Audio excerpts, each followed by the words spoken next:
existe la ley reglamentaria. A mí me gustaría que esto lo tratara y hasta emitir una recomendación el Instituto de Ciencias Jurídicas de la UNAM. Es un tema bueno de análisis sobre derecho constitucional. Bueno, eso fue lo que dijo ayer en la mañana el presidente López Obrador, y le pedimos a nuestro amigo el doctor Pedro Salazar Ugarte, director del Instituto de Investigaciones Jurídicas de la UNAM, pues que nos dé una opinión sobre lo que acabamos todos de escuchar. Hola Pedro, ¿cómo estás? Bienvenido nuevamente al programa.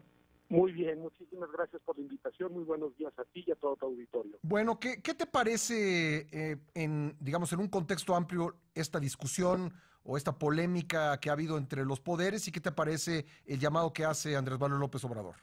A ver, en un contexto amplio, me parece que hemos vivido un momento en el cual se activó eso que es la división de los poderes, digamos, y los pesos y contrapesos entre ellos, ¿no? Los tres poderes estuvieron involucrados, han estado, y creo que lo seguirán estando todavía durante un periodo más o menos amplio de tiempo, en una tensión que tiene que ver con las pretensiones y las facultades de todos ellos. La pretensión del Poder Ejecutivo de impulsar una política pública, en este caso de acotamiento salarial en el ámbito del servicio público, la facultad de Poder Legislativo de traducir esa política pública en una ley, en un documento legislativo reglamentario del artículo 127 de la Constitución, y la facultad, siempre muy complicada en todos los estados constitucionales, del Poder Judicial, sobre todo del Tribunal Constitucional, déjame decirlo así, de controlar la constitucionalidad de esas dos decisiones, tanto de la política pública como de la ley emitida por el legislativo, en un tema además delicadísimo, hipersensible, como es la cuestión salarial, que además por todos lados genera tensiones. Es decir, por un lado, en un país con tanta pobreza y desigualdad, el tema de la remuneración de los servidores públicos es un tema que merece una atención especial.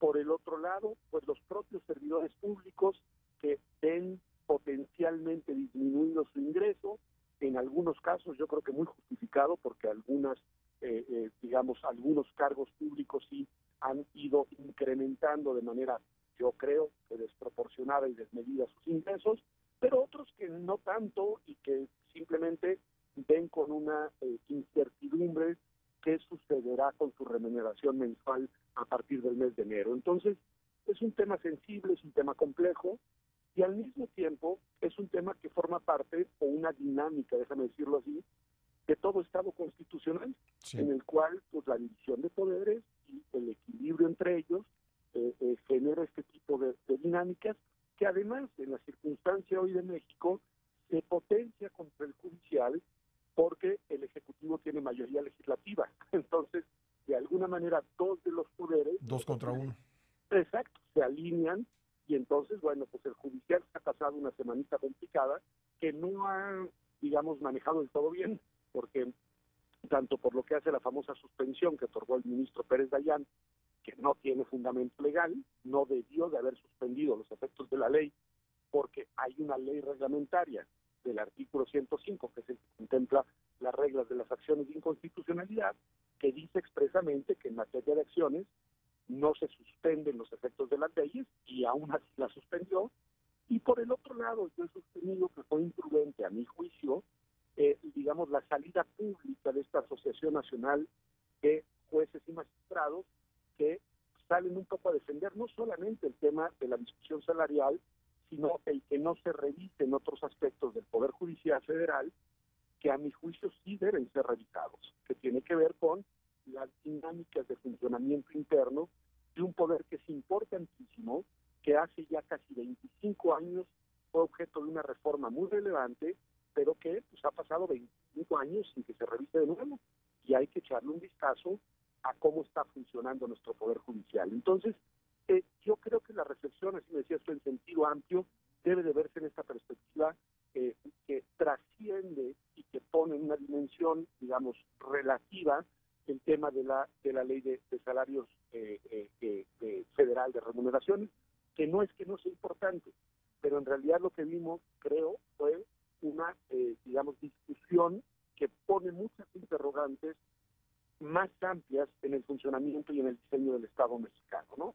Déjame hacerte una pregunta, digamos, para centrar en la siguiente parte de nuestra conversación, Pedro. El 127 dice, constitucional dice que ningún servidor público puede ganar más que el presidente, pero si estamos en esta discusión en este momento, es en parte porque Andrés Manuel López Obrador decidió que el salario del presidente, su salario, fuese menos de la mitad de lo que ganaba el anterior presidente. Entonces, el pasado sexenio, los ministros de la Corte no ganaban más que el presidente, pero si López Obrador decide bajárselo, pues automáticamente están ellos pues en sentido contrario de lo que dice la Constitución. ¿Cómo se resuelve esta cuestión? Mira, es interesante para los ministros y para otros cargos públicos, porque nos hemos centrado en la Corte, pero hay otros cargos públicos que están en la misma condición de lo que acabas de señalar. Sí. A ver, primer dato, hay una manera de verlo, que es una de las perspectivas que se han sostenido, sobre todo en algunos de los amparos que se han presentado, que es la de los derechos adquiridos. Es decir, quien dice, a mí cuando me contrataron para esta función pública me dijeron que por la responsabilidad que voy a asumir, mi remuneración era tal que está por encima de 108,000 pesos. Ahora no me pueden reducir. En el caso de los ministros, además, es particularmente interesante, de los juzgadores en general, porque hay disposición constitucional expresa que dice que no se pueden disminuir las remuneraciones durante el encargo de quienes realizan una función jurisdiccional. Entonces, que es el 94, ¿no? Exacto, que hay un blindaje constitucional que hay que tomárnoslo en serio, ¿no? Ahora bien, en general, alguien que tiene una remuneración fija, que corresponde a una función, en este caso pública, pues en principio tiene la expectativa de derecho, diríamos, de que eso no se va a reducir y de que por la misma función va a percibir la misma remuneración. Y creo que es un argumento fuerte, creo que es un argumento atendible. Creo que es un argumento además que está anclado al artículo primero constitucional que habla de la no regresividad, digamos, en los derechos adquiridos.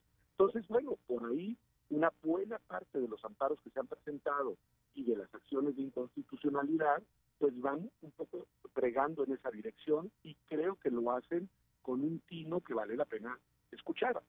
¿Cuál sería la buena lógica?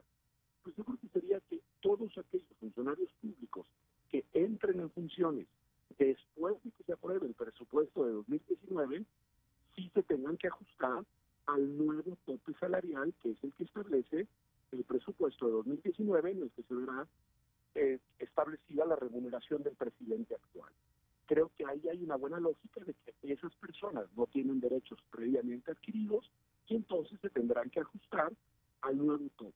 Ahora bien, la acción de inconstitucionalidad de la CNDH advierte una cosa, Pascal, que creo que vale la pena, digamos, subrayarla, que es, debemos de saber cuáles son los criterios ciertos por los cuales, a través de los cuales se va a determinar la remuneración presidencial. Porque hoy el presidente de la República, él dijo, voy a ganar 108,000 pesos. ¿Y ya? ¿De dónde sacó el cálculo? Sí. ¿Cómo llegó ahí? No sabemos. Bueno, imaginemos hipotéticamente que a finales del próximo año dice, pues en 2020 voy a ganar 10,000. Exacto. Entonces sería ¿no? un problema pues todavía mayor, ¿no? Pues imagínate, todo el mundo entonces por debajo de 10,000, porque no solo son los que tienen un salario muy alto. Sí. En realidad la regla tiene dos topes. El máximo es lo que gana el presidente y además nadie puede ganar más que su superior jerárquico. Entonces, todo el esquema salarial del servicio público se reduciría en esa proporción. Pues por el contrario, de repente en 2019 que nos diga, bueno, en 2020 voy a ganar 500,000 y pues entonces todo se va para arriba. Claro. Oye, escribí esta semana en una columna pues que en Estados Unidos existe desde hace muchísimo tiempo una oficina cuyo titular es propuesto por el presidente, ratificado por el Senado y cuya función, la principal, es fijar el salario de los servidores públicos. Digo, no estoy sugiriendo que copiemos mecánicamente nada, pero sí tendríamos que tener un criterio, ¿no? Yo creo que sí, es decir, y creo que además debe ser un criterio que permita, por un lado, una lógica republicana. Yo creo que es muy sana esta, digamos, esta este planteamiento, esta directriz de decir no exageremos en los salarios, creo que eso está bien, pero al mismo tiempo tienen que ser salarios que le permitan a los servidores públicos tener una vida digna y decorosa a la altura de las enormes responsabilidades que tienen. Pues sí. Es decir, imagínate ser fiscal general o procurador general de la República, el tiempo, la dedicación, el estrés, el nervio, lo que te juegas de vida en eso, cuando menos yo creo que debes de tener una remuneración proporcional a la enorme responsabilidad que tomas, ¿no? Pues sí. Muchos más cargos públicos, no solo en este, ¿no? Interesante tema. Nada más por último te preguntaría, ¿aceptaría el Instituto de Investigaciones Jurídicas emitir una recomendación formal como la que solicitó el presidente de la República ayer? Mira, yo te diría, en primer lugar, es la verdad un honor para el instituto y además se agradece mucho que el presidente nos tome como un referente de una institución que podría opinar sobre esto. Creo que confirma lo que el instituto siempre ha sido, que es una voz desde la academia, objetiva, técnicamente sólida, políticamente imparcial, socialmente útil, en fin, eso se agradece mucho. Y nosotros en realidad lo que hacemos es deliberar y hacer reflexiones y opiniones académicas sobre una multiplicidad de temas. No nos corresponde, digamos, institucionalmente, emitir una opinión en un caso que además, hay que decirlo, está en la mesa de la Suprema Corte de Justicia, pero esto no quiere decir que no estuviéramos dispuestos a contribuir de la mejor manera posible a generar el mejor diseño normativo posible. Por ejemplo, desde mi perspectiva, y esto hablo a título personal, no a título institucional, la ley de remuneraciones vigente que aprobó la Cámara de Diputados y del Congreso de la Unión hace algunas semanas es deficiente desde el punto de vista técnico. Bueno, yo creo que si a lo que se nos invitara es a imaginar un mejor marco normativo, por supuesto que el instituto le entraría con mucha responsabilidad como lo ha hecho en otras ocasiones.